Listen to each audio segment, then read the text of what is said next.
Sud Radio, les clés d'une vie, 13h, 14h, Jacques Pessy. Sud Radio, les clés d'une vie, ce sont celles de mon invité que vous allez découvrir dans quelques instants. Vous avez songé à entrer en religion et finalement, vous servez aujourd'hui une grand-messe plus catholique que catholique.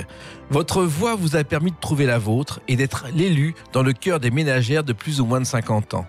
La légèreté de la plume vous permet de compenser votre vision quotidienne du poids d'un monde dont la réalité est parfois inimaginable, même pour un romancier.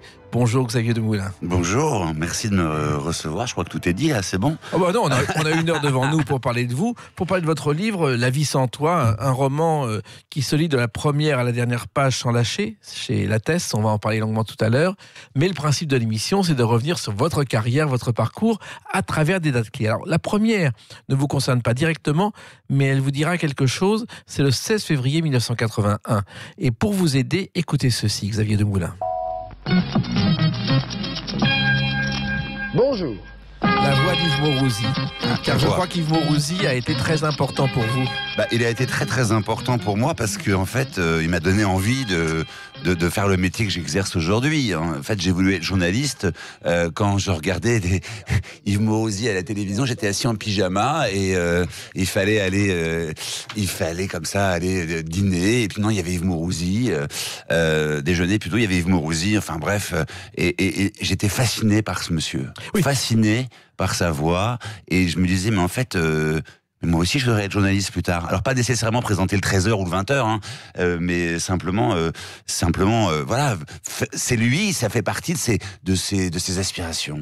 Ouais. Oui, et cette date du 16 février 81, c'est la date du premier journal de 13h avec Marie-Laure Augry. Ils faisaient un duo très improvisé tous les deux, puisqu'en général, Morosi arrivait à 1h moins le quart, tout était prêt et il improvisait. Ces nuits étaient plus belles que ces jours, je crois. Oui, il avait des nuits fabuleuses dans le tout Paris, à moto, en cuir, et il s'amusait beaucoup. Mais il arrivait à l'heure du journal. Alors vous êtes né à Boulogne, Xavier Demoulin, mais vous avez grandi à Meudon-la-Forêt. Ouais. Meudon-la-Forêt qui, je crois, date de 1961, puisque c'est là que ça a été construit lorsque les Pieds Noirs sont arrivés à Paris. Exactement.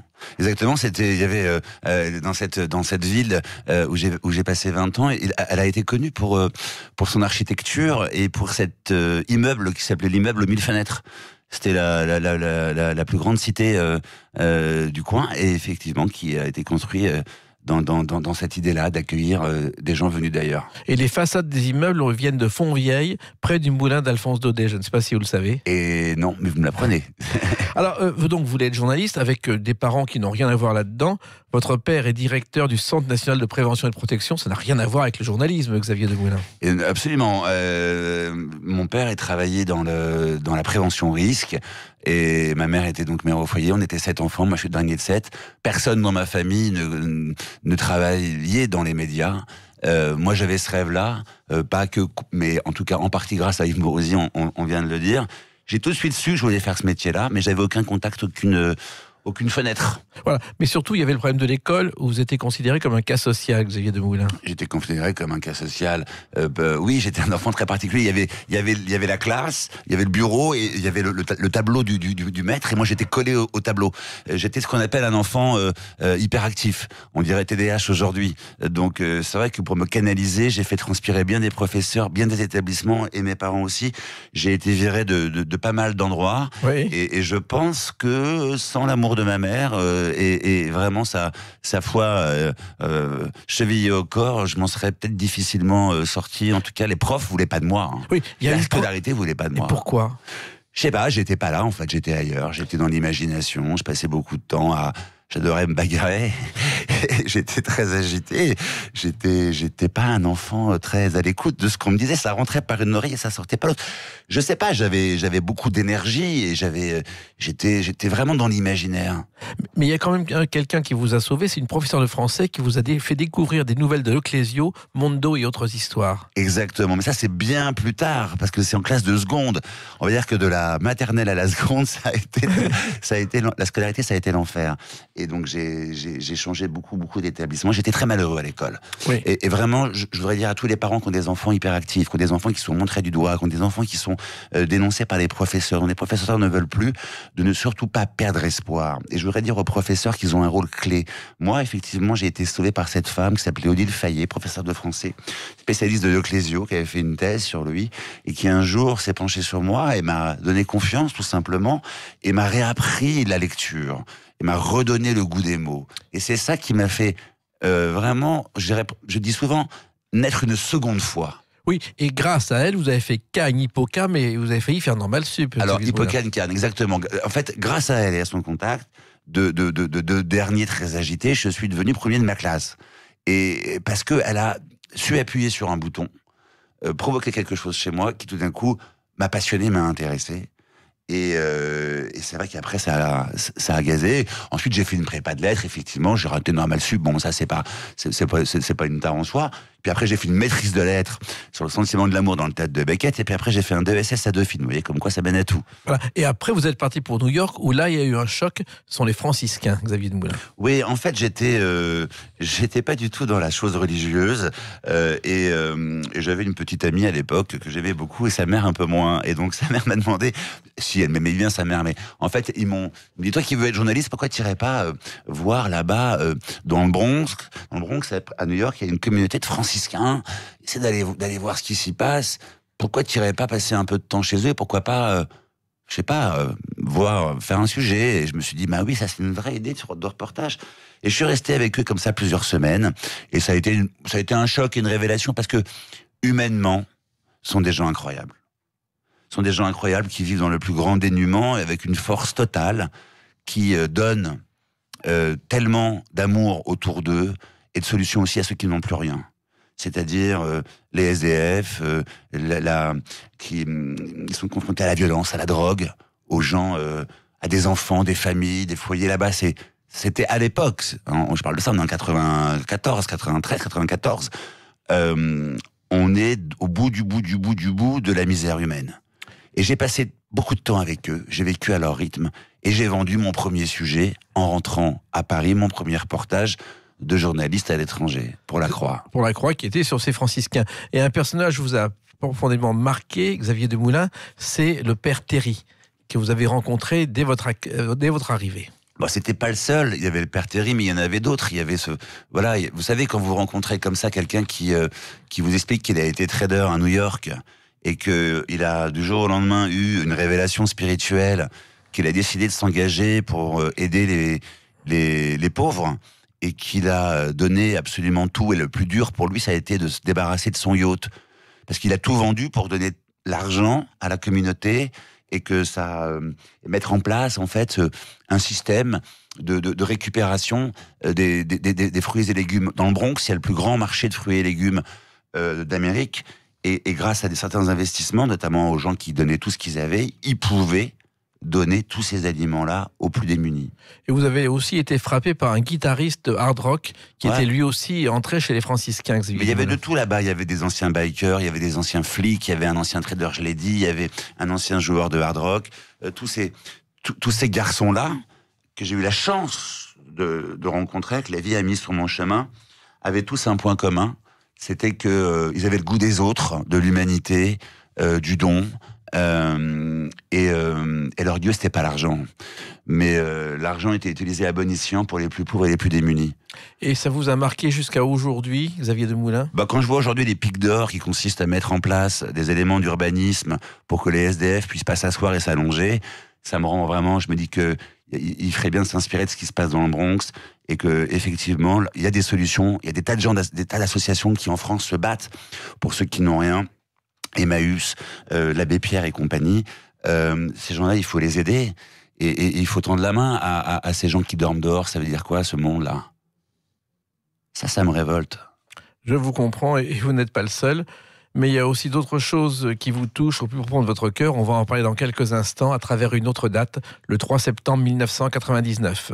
À tout de suite sur Sud Radio avec Xavier de Moulin. 3 septembre 1999. Je vous vois sourire. Est-ce que ça vous rappelle quelque chose? Bah, c'est ma première télé. Dans Nulle part ailleurs. Bah oui, c'est la première fois que j'apparais à la télévision. Quel cauchemar. Pourquoi quel cauchemar? Bah parce que moi, je n'avais rien demandé. Au départ, en fait, j'avais vu arriver Internet. Faut expliquer aux gens quand même qu'on a vécu sans Internet. Oui, oui. Et donc, Internet commençait un tout petit peu à arriver en France. Et depuis à peu près 1 an. Et puis moi, je commençais à pas mal écrire autour de ça dans la presse écrite, beaucoup aussi pour le Monde notamment. Et puis bref, et puis un jour j'ai écrit à Alain de Greff parce qu'ils avaient commencé à parler de ça un tout petit peu dans Nulle part ailleurs, qui était l'équivalent, c'était le talk show du soir. Oui, je crois qu'une chroniqueuse avait fait une chronique absolument fausse et vous avez dit j'ai un peu de temps mais pas beaucoup pour Voilà, venir j'ai vous voir. appelé de Greff, j'ai écrit à Alain de Greff, voilà, Le directeur de l'antenne. Directeur d'antenne, à l'époque, j'y suis allé au culot, j'étais un peu jeune et insolent et très inconscient surtout. Et je lui dis, bah voilà, si ça vous intéresse d'avoir quelqu'un qui vous parle vraiment de ce que c'est que cette chose qu'on appelle Internet et qui arrive et qui va changer la vie des humains, appelez-moi, j'ai du temps. Vraiment, mais quelle insolence. Et il m'a appelé. Et le lendemain, je commençais avec Ariel Saraco et toute l'équipe de Nulle part ailleurs. Et puis, quelques temps après, c'était là en janvier de l'année d'avant, et en septembre, il me mettait à l'antenne pour parler sur un plateau en direct des nouvelles technologies et d'Internet. Et là, c'était pas la même chose. Parce que j'avais chaud, j'avais peur, enfin, je savais pas comment ça fonctionnait, c'était terrible. Vous étiez voix off au départ. J'étais voix off, je faisais des sujets, on me voyait pas, moi, j'étais très bien comme ça, j'étais journaliste, et j'écrivais mes papiers dans la presse, je faisais des choses cachées à la télévision. Je n'avais pas pour vocation d'aller sur un plateau, en public, sur l'émission du moment qui s'appelait Nulle part ailleurs. C'était dingue. Alors justement, un médecin ORL a dit à votre propos que vous aviez une voix, Xavier Demoulin, qui suscitait l'érotisme, d'après ses études.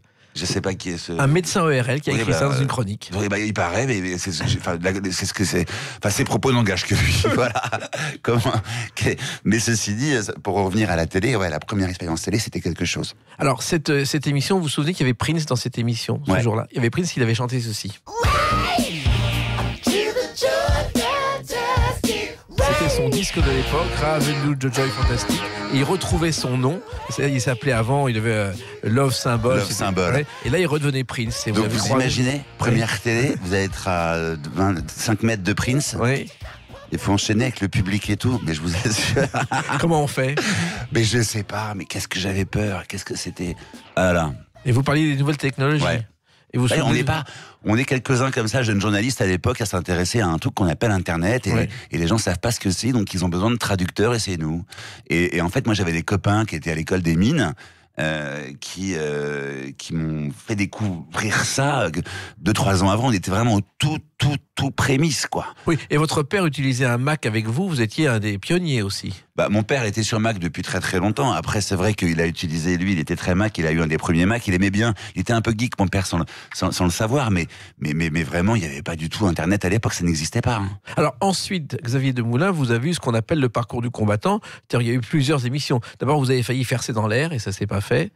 Mais il y a eu Les Maternelles, il y a eu Daphné Rouillet, Maïta Biraben, il y a eu Marc-Olivier Fogiel. Vous avez appris votre métier, ce qui est un privilège, petit à petit. Oui, en fait, j'ai appris toutes les facettes du métier parce que j'ai travaillé en coulisses, derrière, en reportage, en montage. J'ai fait des sujets, j'ai écrit des documentaires, j'ai fait des chroniques à l'antenne, j'ai fait... et j'ai découvert et j'ai eu la chance de travailler avec des gens qui m'ont appris beaucoup, notamment Philippe Gildas, sur Nulle part ailleurs. À l'époque, Nulle part ailleurs, quand Nulle part ailleurs est devenu Nulle part ailleurs, bref, la journée aussi. Puis, avec Marc-Olivier Fogiel, vous l'avez dit. Et puis avec des gens comme ça qui aujourd'hui sont devenus des grands producteurs comme Laurent Bon, qui est chez Bangoumi et ainsi de suite. Donc j'ai appris toutes les facettes de ce métier qu'est la télévision. Et vous avez... Tout en continuant aussi la presse écrite en parallèle et un peu la radio. Voilà. Et vous avez fait Paris dernière, vous avez tourné des films en conduisant un coupé 404, je crois, de Thierry Ardisson, lui qui n'avait pas le permis, ça faisait chic. Et ça aussi, ça a été une belle expérience, Paris dernière. Là, c'est pendant 4 ans. J'étais justement j'arrivais de chez Maïta Biraben. Et puis, j'ai repris Paris dernière après le départ de Frédéric Tadei. Et oui, ça a été une expérience assez folle. 4 ans dans Paris, dans la nuit, Paris et aussi à l'étranger, parce que j'ai fait Moscou dernière, Miami dernière, Berlin dernière, Pékin dernière, et ainsi de suite. Et donc c'est autant d'interviews, de rencontres, de gens, de personnalités, de kidam. Voilà, ça a été une expérience où, quand je faisais Paris dernière, moi je tournais, j'interviewais, je tournais, j'avais la caméra, je montais, et j'ai appris beaucoup sur l'âme humaine, sur le sens de l'adaptabilité. Oui, et vous avez traité des sujets aujourd'hui qui ne sont plus tabous, mais qui étaient tabous à l'époque, comme les clubs échangistes ou les soirées dans Pigalle, un petit peu olé olé. Oui, c'est-à-dire qu'en fait, la Paris dernière était connue parce que c'était Thierry Ardisson qui avait inventé le format. Oui. Après, Tadé l'a repris pendant 7 ans, et moi je l'ai pris pendant 4 ans avant qu'elle soit reprise à son tour par d'autres. Et effectivement, il y avait une dernière séquence un peu olé olé où il fallait interviewer une fille de la nuit, dans la nuit, et ainsi de suite. Et on a inventé un genre qui n'existait pas ailleurs. Et je pense que ça a marqué l'histoire de cette émission-là, fait partie des émissions cultes de la télévision française. Comme la voiture d'Ardisson culte, c'est-à-dire comme il ne conduisait pas, je sais pas, vous savez, un jour, il doit interviewer dans Lunettes Noires pour Nuit Blanche, Serge Gainsbourg. Ouais. Dans la voiture, ouais. Il doit faire 20 mètres. Ouais. Et bon, on a dû tracter la voiture parce qu'il ne conduisait pas la voiture. Ah bah oui, Thierry est comme ça, il a plein de voitures, mais il n'a jamais eu son permis. Voilà. Mais vous avez des tas de permis, et le permis de continuer à évoquer votre carrière sur Sud Radio dans les clés d'une vie. On va se retrouver dans quelques instants avec une autre date, le 30 août 2010. A tout de suite sur Sud Radio avec Xavier Demoulin. Cette date, le 30 août 2010, ça vous dit forcément quelque chose? Oui, c'est mon premier JT à M6 oui. En tant que titulaire. Voilà, et le générique, c'est celui-ci. Alors, lorsqu'on entend ce générique, quand on va en direct à l'antenne, debout. C'est-à-dire qu'en fait, là, c'était pas le premier parce que j'avais fait des remplacements tout l'été. Mais c'est vrai que les tout premiers JT, on parlait de Prince et de Nulle part ailleurs tout à l'heure en termes d'émotion. C'est vrai que ça fait bizarre. Et surtout de présenter un JT debout. Moi, j'ai jamais présenté un JT assis. Voilà, Yves Morosi, on en parlait tout à l'heure, était debout, assis sur son bureau. Et en plus, il pouvait fumer devant la caméra. Vous imaginez la scène. Là, c'est le JT debout, effectivement. Depuis presque 9 ans, c'est une aventure incroyable, une histoire dingue pour moi. Une histoire qui a commencé, je crois, vous êtes en Afrique du Sud pour la Coupe du Monde 2010 et on vous appelle, Xavier Demoulin. Je suis en train de tourner Paris dernière, précisément à Cape Town, en Afrique du Sud. Je suis dans ce qu'on appelle un township, c'est-à-dire une espèce de banlieue, en train de tourner. Et je reçois un coup de fil des patrons d'M6 qui me demandent quand est-ce que je rentre et qui me parle de cette idée, si ça m'intéresserait ou pas de faire des essais pour présenter le journal du soir, puisqu'il y a un besoin qui vient d'arriver là. Et donc c'est dingue, j'aime bien les défis, essayons, pourquoi pas. Et l'histoire a fait que ça a marché. Et pourquoi ont-ils pensé à vous? Faut leur demander. Vous n'avez jamais su? Non, parce que moi, en plus, j'arrivais pas de là du tout au départ. Enfin, moi, j'ai un parcours assez particulier. Aujourd'hui, on trouve les jeunes journalistes ont école de journalisme, ensuite ils se forment en chaîne info, puis après voilà, ils présentent en chaîne info et ainsi de suite. Ça fait boule de neige. Moi, j'ai vraiment un profil qui n'a rien à voir. J'arrive de la presse écrite, j'arrive du magazine.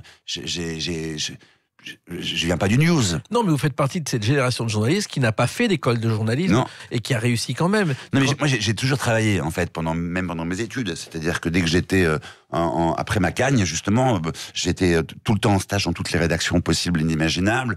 En licence, il y avait des canards qui étaient justement distribués par des SDF. Moi, j'ai travaillé avec Fin de siècle, qui était un des premiers canards de rue. Très très chouette expérience aussi. J'ai toujours le journalisme solidaire à l'époque. Ouais, j'étais très engagé là-dessus et j'ai toujours travaillé. Donc c'est vrai que j'ai pas un parcours très classique. Alors le journal 19h45, c'est pas seulement le présenter, c'est un travail énorme tous les jours. Xavier Demoulin. Oui, parce que moi je suis rédacteur en chef adjoint du journal et présentateur. Donc ça veut dire quoi? Ça veut dire, comme dans toutes les rédactions, on arrive le matin, on fait une conférence de rédaction et toute la journée on suit ce qui se passe et on écrit son journal. J'écris mon journal et puis après voilà, j'incarne le travail d'une rédaction de 100 personnes. Oui, ça veut dire aussi des responsabilités. Puis on n'arrive pas à 18h et 19h au dernier moment en disant « Coucou, je me mets où? Qu'est-ce qu'il faut que je dise? Qu'il a écrit? Ah oui, c'est bien. » Non, c'est effectivement un investissement quotidien. Oui, mais en même temps, il a fallu faire évoluer le style. C'est-à-dire que le journal, la grand-messe du 20h sur les chaînes publiques, ça n'a rien à voir avec ce que vous faites tous les soirs sur M6, Xavier Demoulin. Donc on a inventé quelque chose, peut-être avec cette formule du JT debout, et ensuite moi j'ai essayé d'y apporter ma personnalité, et c'est vrai que ça a donné aussi des idées à certains. Regardez le nombre de gens qui présentent le JT debout, en tout cas qui se lèvent un peu pendant leur JT. Au début, quand M6 a lancé ça, tout le monde se foutait un peu du procédé, et aujourd'hui on est debout, il y a le Expliquez-nous, on a mis en place pas mal de rubriques qui ont fait un petit peu école aussi, et tant mieux. Et si on a un peu désacralisé la grande messe, le JT du soir reste pas moins, à mon avis, à mon sens, une liturgie. Oui. Alors il faut savoir aussi que, je ne sais pas si vous connaissez les débuts du journal télévisé, mais ça a commencé en 1949. Pierre Sabag l'avait vendu l'idée au directeur général de la RTF. Au départ, il n'y avait pas de présentateur, ça a commencé en 54. Il y avait des reportages qui étaient vaguement commentés dans une cabine, mais comme ils venaient de l'étranger, on racontait n'importe quoi au micro, ça marchait très bien. Et on développait les films dans une sorte devant une machine servant à faire le linge, avec des boîtes de petits pois pour faire tenir les bobines. Ouais. Ça n'avait rien à voir avec aujourd'hui. On n'imaginait pas que ça deviendrait ça aujourd'hui. Aujourd'hui, on est en décor virtuel avec de la réalité augmentée, et c'est voilà, et c'est incroyable. Ouais. Oui, alors justement, le décor est très important aussi. Le décor que vous avez fait évoluer a été très important. C'est l'écrin d'un plateau de JT. C'est très important d'y réfléchir en continu et en permanence, parce que ça va pas être un gadget, mais c'est très utile pour emmener les gens avec soi dans ce monde si particulier. Quand on commente chaque jour autant d'éléments anxiogènes, qu'on appelle aux gens à réfléchir avec vous, à leur donner aussi des bons éléments pour se faire une opinion, se forger une opinion. Aujourd'hui, ce qui a changé par rapport à la période d'avant, c'est que on n'annonce plus l'actualité. Les gens l'ont sur leur téléphone, sur les réseaux sociaux toute la journée. Donc on essaie de donner aux gens qui nous regardent autre chose, des clés pour comprendre l'actualité. Oui, car la pédagogie permanente, c'est important pour vous. Ça, c'est vraiment notre marque de fabrique, ça, j'y tiens beaucoup. C'est comment marchent les choses, comment je peux construire, moi, avec tout ce que va me donner ce rendez-vous d'information, mon point de vue et mon opinion. Alors, il y a 2 soirées aussi qui vous ont marqué en dehors de ce journal. C'est les soirées des élections présidentielles avec Éric Zemmour, Éric Nolot et Nathalie Renaud que vous avez présentées. Et encore une fois, ça n'avait rien à voir avec ce que font les autres chaînes, Xavier Demoulin. Oui, Marc, j'en sais. Enfin, en tout cas, c'était sympa de pouvoir faire une soirée électorale. Enfin, c'était très intéressant. C'était un moment, voilà. C'est un moment toujours important. Ce qui m'a marqué, plus que ça encore, c'est le jour où j'ai annoncé la mort de Ben Laden à la télévision.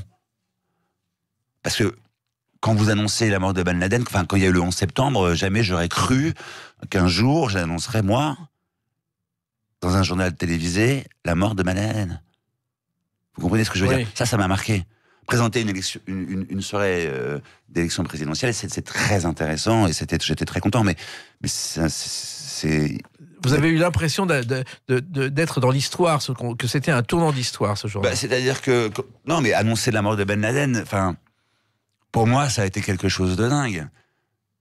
C'est-à-dire je sais où j'étais, moi, le 11 septembre 2001, donc voilà. Il y a plein de choses dans l'actu qui nous surprennent. Il y a des choses comme ça qui arrivent vers vous, qui vous provoquent de vraies émotions chaque soir. Et vous étiez où le 11 septembre 2001, Xavier Demoulin ? J'étais dans la rue. J'étais chez Yves Calvi, en train de préparer C'est dans l'air.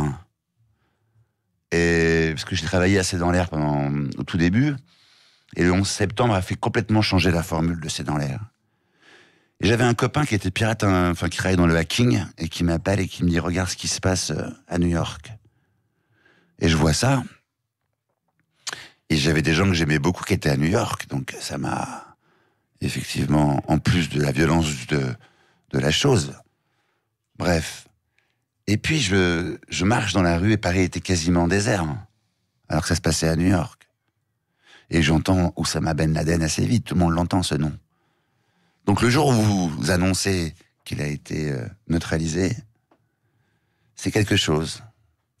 Alors, vous parliez de C'est dans l'air, vous avez travaillé très peu de temps. Très peu. Mais en revanche, vous avez aussi failli faire Zone Interdite, et finalement, vous avez présenté, et vous continuez à présenter 66 minutes sur M6, Xavier Demoulin. Comment c'est venu, ça ? C'est rien, c'est que je faisais le JT, et puis M6 a réfléchi à à me donner une autre émission. Ils ont pensé à moi pour Zone Interdite. Et puis finalement, c'était plus cohérent, à mon sens, de présenter 66 minutes, qui était un format proche du Newsmag, en lien avec aussi, et parfois, l'actu chaude de la semaine de temps en temps, plus une autre manière de parler d'actu.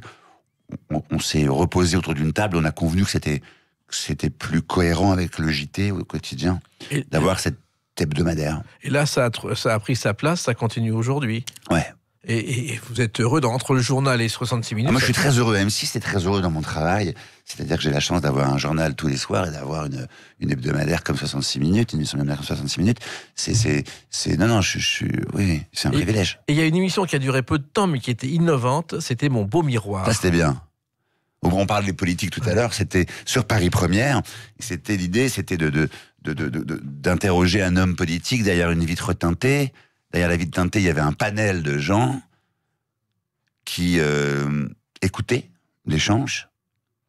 Et puis après, la vitre teintée s'ouvrait et il était confronté au verdict des gens de cet échantillon, de ce panel, qui disait à l'homme politique ce qu'il avait pensé de sa prestation, et c'était assez drôle. Oui, et ça a duré peu de temps, mais c'est encore une fois quelque chose qui pourrait être repris aujourd'hui. Ça a duré 7 numéros, ouais. Parce qu'il y a eu une expérience de ce genre sur RTL dans les années 70 où Ménie Grégoire, qui officiait, avait fait le premier studio avec une glace sans teint. D'accord. D'un côté la glace sans teint et c'était un psychotest de l'autre côté et ils se confrontaient aussi. Et là aussi ça a duré peu de temps parce que c'était pas encore à la mode. Non, mais là en tout cas on avait fait ça avec un institut et c'était très intéressant. Il y a aussi une chose étonnante, c'est que vous avez fait une chanson qui s'appelle Initial Dédé. J'en ai fait plein des chansons. J'ai écrit beaucoup de chansons. J'étais même chez Warner à une époque. Chez Caroline Molko, qui m'avait gentiment reçu dans son bureau, j'avais déposé je suis pas. La chanson et moi, ça n'a pas fonctionné plus que ça. Cette chanson, c'était pour Gaëtan Abrial, jeune de la Nouvelle Star, et qui a fait ensuite une petite carrière et qui fait aujourd'hui une carrière sous un pseudonyme. Je travaillais avec André Manoukian à l'époque, qui sortait de la Nouvelle Star, etc. Et puis il composait des choses et j'aimais beaucoup André. Puis on se retrouvait, lui faisait la musique, moi je faisais les textes. Et voilà. Mais ça, écrire une chanson, c'est tout un truc. Hein. Oui. Ah oui, c'est pas simple. Non. C'est une écriture en 3 minutes d'un livre. C'est une histoire à raconter, ouais. Alors, en tout cas, il y a une chanson qui vous a marqué, Xavier Demoulin, c'est celle-ci. Sous l'océan, il n'y a pas de coup. La petite sirène par Henri Salvador. Elle m'a marqué, disons que... Qu'est-ce que vous entendez par marqué? Vous la cicotez en permanence. Bah oui, parce qu'en fait, je suis père de famille, c'est la chanson préférée, ça a longtemps été la chanson préférée de mes filles qui depuis ont grandi, mais ça les fait toujours marrer de mettre cette chanson d'Henri Salvador. Et on l'a beaucoup écoutée dans la voiture, on l'a beaucoup écoutée, donc elle est venue comme ça s'imposer en moi, et parfois je me surprends de temps en temps à la siffloter, comme quoi l'inconscient c'est drôle, hein. Ça vous met un truc dans le cerveau, puis après quand ça ressort, parfois au mauvais moment, mais c'est un très joli souvenir. Et puis c'est les enfants. Les enfants, pour moi, c'est sacré. Les enfants, et puis le cinéma aussi. Il y a un film qui vous a marqué, c'est Fighter de David Russell. C'est un film, je crois, qui fait partie de vos films cultes. Fighter, ça c'est vous qui le dites, parce que je l'ai vu dans une interview. Ah ouais, je pense qu'il a mal. Non, c'est mon film culte, c'est peut-être Fight Club, mais Fighter, c'est plus Fight Club de David Fincher. Ouais, qui vous a marqué. Parce que Fight Club de David Fincher, c'est un film, quand il sort à l'époque, il fait complètement scandale aux États-Unis. C'est un film qui dénonce la société de consommation, qui jette un trouble sur le capitalisme comment dirais-je, le monde marchand. Et avec un regard hyper novateur sur l'écriture. David Fincher, c'est un pubeux, un clipper et un grand réalisateur de cinéma. Et quand il fait ça, c'est vrai que c'est un choc chez tout le monde, et tout le monde aujourd'hui a la référence Fight Club qui est adaptée d'un roman américain. Oui. Et c'est un des films, pour moi, c'est un de mes films cultes. Oui, et il y a aussi des romans qui vous ont touché, mais d'une écriture beaucoup plus simple et beaucoup plus ancienne, c'est Gérard de Villiers. Alors, Gérard de Villiers, non, en fait, Gérard de Villiers, je le voyais de temps en temps quand j'étais môme. Il était vendu partout, quoi. Oui. Il y avait ça, il faisait les SAS. Et en fait, quand je travaillais au Guide du Routard, pendant longtemps, 7 ans, 8 ans, on partait souvent à l'étranger. Et de temps en temps, je retrouvais des vieux SAS dans les caves, à droite à gauche chez mes grands-parents, et je voyais les pays que je traversais, je m'amusais à les ouvrir, et c'est vrai que Molko, l'agent spécial des SAS, a été, c'est une partie de mon enfance, quoi. Et le guide du routard, comment êtes-vous entré dans cette institution ? Le plus simplement du monde, j'ai rencontré un garçon qui était à la fois, à l'époque, rédacteur en chef, un des rédacteurs en chef du guide du routard. Et on s'est bien entendu, on a sympathisé, et il m'a présenté à l'équipe, notamment donc à Philippe Glohagen, fondateur et patron que j'embrasse, que j'aime beaucoup, qui est resté un ami depuis, et qui a réussi avec cette marque à faire un empire. Et en fait, j'ai construit de mes petites mains le premier site internet du guide du routard. Donc je l'ai programmé. À l'époque, on programmait ça à la main. Il n'y avait pas les logiciels. Et c'est comme ça que je suis rentré, en programmant leur site internet. Et puis en écrivant un guide aussi pour eux qui s'appelle le guide internet du routard, le premier guide qui était un gros succès. Puis après, j'ai voyagé un petit peu aussi avec eux. Voilà. Je me souviens des débuts de Philippe Glohagen. J'avais, je crois, le premier à l'interviewer quand il débutait. Personne ne croyait à son aventure. Et aujourd'hui, il vient d'établir un record. Dans la liste des 50 meilleures ventes de livres consacrées au tourisme cette année, il n'y a que 35 guides du routard. Non, mais c'est monstrueux. Et les voyages vous manquent aujourd'hui ? Les voyages... Non, j'ai la chance de continuer un petit peu à voyager. Je voyage évidemment beaucoup moins qu'avant. J'ai voyagé un peu pour 66 minutes ces 2 dernières années. Je suis allé aux États-Unis, voler avec la patrouille de France, et puis je suis allé avec Handicap International en Colombie. J'ai fait... Voilà. Mais c'est vrai que moi, j'aime les voyages. Oui, si je pouvais voyager plus, je voyagerais plus. Vous n'aimez pas que les voyages et la télévision, vous aimez aussi la littérature. On va en parler dans quelques instants avec une autre date, le 1er avril 2019. A tout de suite sur Sud Radio avec Xavier Demoulin. 1er avril 2019, c'est pas une blague, sortie de votre 6e roman, La vie sans toi, chez Jean-Claude Lattès. Alors c'est un roman qui est une sorte de thriller émotionnel. C'est une l'histoire d'un couple qui vit le pire des drames, c'est-à-dire la disparition de leur fils à 15 ans, et une disparition qui va entraîner des tas de conséquences. Oui, ce livre-là, c'est un thriller psychologique. C'est un livre que j'ai écrit pour conjurer le sort. C'est un livre que j'ai écrit qui parle effectivement de Paul, l'artiste peintre, et d'Eva, sa femme, qui travaille dans la finance. C'est une famille qui a vécu un drame, vous l'avez dit, 8 ans plus tôt. Oui, exactement. On n'est pas dans le moment du drame, on est 8 ans avant, donc on est post-drame. Et ils ont 2 petites filles. Et lui est un peintre qui n'arrive pas à peindre, et elle, une femme qui travaille dans la finance et qui voyage beaucoup et qui, vous savez, fait partie de ces femmes qui veulent tout cumuler, quoi. Elle a un travail dans la finance, elle gère ses enfants à distance, etc. Et puis, de temps en temps, elle revient, et quand elle revient, il y a des réunions parents-prof. Et un jour, ils vont à une réunion parents-prof, les 2. Elle le tire un peu, quand même, par l'épaule pour l'emmener avec elle, parce que lui, il a aucune envie d'y aller. Et là, leur vie va basculer. Effectivement.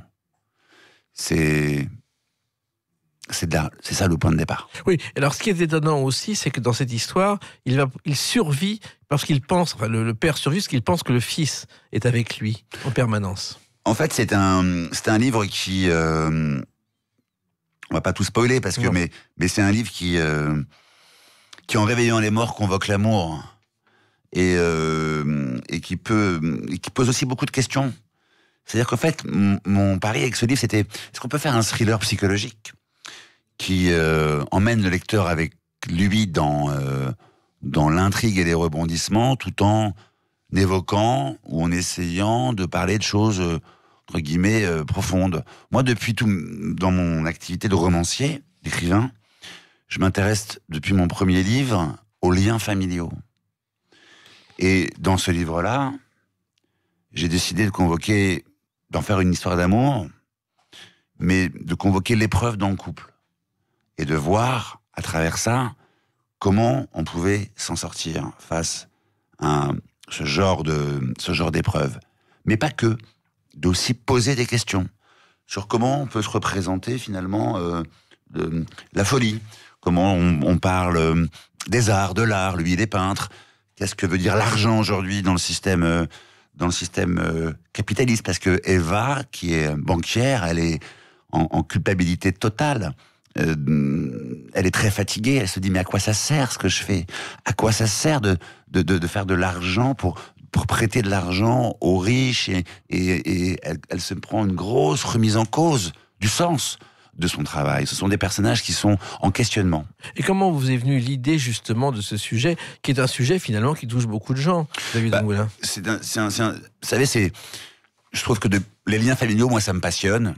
Vous savez, je suis le dernier de 7 enfants et j'ai toujours été intrigué par cette histoire de, voilà, un jour un homme, une femme, pourquoi eux, pourquoi ces enfants-là, qu'est-ce qui se passe? Ces grandes questions sur comment fait-on famille. Et ce livre-là, comme tous les autres, d'ailleurs, il s'est un peu imposé à moi. Vous savez, Eva, le personnage d'Eva, il est né dans un avion entre Bogota et Paris. Mais très vite, j'ai eu l'idée de m'intéresser à la perte, à l'absence, à la création, et de mettre ça dans un cadre du thriller. Je tournais autour de cette idée-là, du thriller psychologique, depuis Charles Draper, mon avant-dernier roman. Je suis moi-même très amateur de suspense et je pense que finalement, dans la vie de tous les jours, il y a beaucoup de suspense. Parce que ce qui nous lie les uns aux autres, c'est évidemment les liens familiaux, mais c'est aussi ce qui se passe dans nos cerveaux, dans la manière à chacun de se représenter le monde. Et un peu ces personnages-là se représentent le monde chacun à sa façon. Oui, d'ailleurs, vous les mettez tellement en valeur que les titres des chapitres, et c'est assez rare, c'est à chaque fois le nom d'un personnage, Xavier Demoulin. Oui, j'ai voulu travailler sur l'alternance des points de vue. Quand prenez n'importe quel couple que vous connaissez autour de vous, et posez-lui la question de décrire chacun de son côté la soirée de la veille. Ils n'ont pas vu le même film. Ils étaient dans le même restaurant pourtant, mais ils vont vous raconter les choses de manière tout à fait différente. Et je trouve que là, pour cette histoire-là de Paul et Eva, pour cette intrigue, j'avais envie de jouer sur telle tendance de point de vue. Et puis il y a une autre notion aussi qui est importante dans ce livre-là, c'est elle qui, à la réunion parents-prof, donc leur vie va basculer à cause d'une rencontre. Andreas, un homme va surgir dans leur vie, dans sa vie à elle, et le livre pose la question, jusqu'à quel point devons-nous suivre notre intuition ? Et à quel point le couple est-il le paradis ou l'enfer? C'est aussi quelque chose de très important pour vous, Xavier Demoulin. Je pense que c'est un peu les deux en réalité. Se demander si c'est le paradis ou l'enfer, c'est ça qui est amusant, c'est que, vous savez, c'est comme le ciel change de couleur quasi en temps réel. Il peut être d'un bleu absolument extraordinaire et virer au noir et au sombre sans prévenir. C'est pour ça qu'il faut profiter de cette vie quand le ciel est bleu. Et justement, cette vie, vous en parlez, et vous parlez aussi des morts, puisqu'il y a des dialogues pratiquement avec l'enfant mort qui apparaissent. Moi, je crois pas du tout à la mort, en fait. Je crois pas que la mort, elle existe plus que ça. On parlait tout à l'heure de la représentation de la vie de chacun. Peut-être qu'un des postulats du livre, c'est ça, c'est quel est votre avis sur la mort? Qu'est-ce qui nous dit que la mort existe? Pourquoi la mort, ça serait pas finalement... un passage. Non, la vie qui continue différemment. À partir du moment où vous considérez que la vie... Si la mort est une forme de vie qui continue différemment, il n'y a pas à s'inquiéter de la mort. C'est ce que disait Paul Misraki, qui était un compositeur célèbre, tout va très bien à la Marquise, Ouais. qui était le premier à traduire Raymond Moody, La vie après les vies, qu'il a fait traduire en France et qui est parti en paix, justement persuadé que la théorie de Moody était la bonne. Mais c'est pas le seul, hein. Non ? Relisez le livre des morts tibétains et vous verrez. Vous avez lu tous ces livres? Oui, bien sûr que j'ai lu. Bien sûr que je l'ai lu. Bien sûr que je pense que la représentation limitative que les vivants ont de la mort, et tous les vivants ne l'ont pas. Il y a des vivants qui sont tout à fait connectés à leur mort. Est-ce que c'est possible de parler à ces morts? Est-ce que nos morts nous parlent? C'est la question que pose le livre, aussi. Il y a dans ce livre, Xavier Demoulin, dans ce livre, La vie sans toi, il y a aussi quelques éléments personnels, notamment, je crois, par rapport à l'équitation qui a été très importante pour vous. L'équitation, oui, parce que l'équitation, c'est un rôle pivot dans le livre, parce qu'effectivement, il s'agit de donner à cet enfant... qui s'appelle Stan, une possibilité de rééquilibrer son existence. Et il se trouve que moi, j'ai fait cette expérience-là. On parlait de masculinité en début d'émission, pour ceux qui sont toujours là. Effectivement, ce qui m'a permis, moi, en tant qu'enfant hyperactive, on dit TDAH aujourd'hui, de me rééquilibrer et de trouver un peu plus de stabilité y compris dans mon rapport au monde, c'est l'équitation. Et C'est-à-dire le cheval m'a littéralement apaisé. J'ai commencé à monter à l'âge de 10 ans et j'ai jamais arrêté depuis. Et donc j'ai aussi, plus tard, appris à monter à cheval à des jeunes gens difficiles, à des autistes aussi. J'ai enseigné l'équitation et j'aime bien vous dire qu'on a obtenu des résultats formidables. D'ailleurs, un de vos ancêtres a été écuyer du roi de Grèce, je crois, Xavier de Moulin. Ouais, c'est vrai. C'est fou, hein. Cuno. Et alors, il y a quelqu'un aussi qui a été très important pour vous et qui a failli être un tournant dans votre vie. Moi, j'étais un amoureux. Mon père était un conquérant. Jean Rochefort. Comme d'autres. Car vous avez failli entrer dans l'écurie de Jean Rochefort, Xavier de Moulin. Exactement. Alors, il y a deux informations en une. Donc, Cuno de Czernowitz a été effectivement grand écuyer du roi de Grèce. Et d'ailleurs, il est enterré, mon ancêtre, il est enterré au cimetière d'Athènes, sachant que lui, avant, arrive du Monténégro, qui sont les origines de ma mère.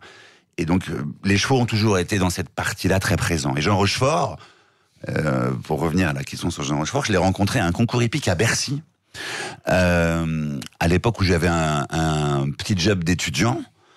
Et je suis allé le voir, je lui ai dit, voilà, je sais que vous avez des chevaux et moi j'ai 15 ans et 16 ans et je cherche à bosser pendant l'été.